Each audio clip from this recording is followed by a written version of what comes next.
Hi friends, అందరికీ నమస్కారం. Friends, ABN Andhra Jyothi రాధాకృష్ణకు మరొక షాక్ తగిలింది. విశాఖలో విలువైన ప్రభుత్వ భూమిని ఏబిఎన్ ఆంధ్రజ్యోతి సంస్థకు ఉచితంగా కేటాయించడంపై ఆంధ్రప్రదేశ్ హైకోర్టు తీవ్ర అసహనం వ్యక్తం చేసింది.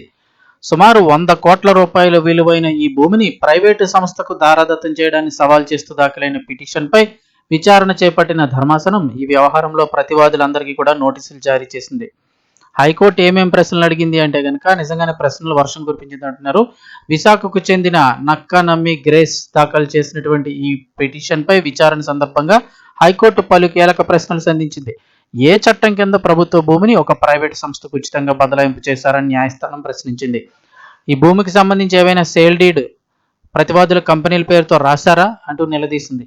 ఇక పిటిషనర్ తరపు న్యాయవాది జడా శ్రవణ్ కుమార్ తన వాదనలు వినిపిస్తూ ఆంధ్రప్రదేశ్ ప్రభుత్వ ప్రస్తుత విధానాల ప్రకారం విలువైన భూములను ప్రైవేటు సంస్థలకు ఉచితంగా రాసిచ్చే అధికారం ప్రభుత్వానికి లేదని కోర్టు దృష్టికి తీసుకువెళ్లారు. కేవలం రాజకీయ లేదా ఇతర కారణాలతో ప్రజా ఆస్తిని దుర్వినియోగం చేస్తున్నారంటూ ఆయన వాదించారు. ఈ మేరకు ప్రభుత్వ పక్షాన వాదనలు వినిపించిన అడ్వకేట్ జనరల్ కేసులో పూర్తి వివరాలు సమర్పించడానికి 2 వారాల సమయం కావాలని కోరారు. అదేవిధంగా భూ కేటాయింపుపై పూర్తి వివరాలతో కూడిన ప్రమాణ పత్రం అఫిడవిట్ దాఖలు చేయాలంటూ ఏపీ ప్రభుత్వాన్ని ఆదేశించింది కోర్టు. ఇక అలాగే ఏబిఎన్ ఆంధ్రజ్యోతి యాజమాన్యంతో సహా ఇతర ప్రతివాదులందరికీ కూడా కౌంటర్ దాఖలు చేయాలని నోటీసులు ఇచ్చింది. కేసులో తదుపరి విచారణను ధర్మాసనం 4 వారాలకు వాయిదా వేసింది.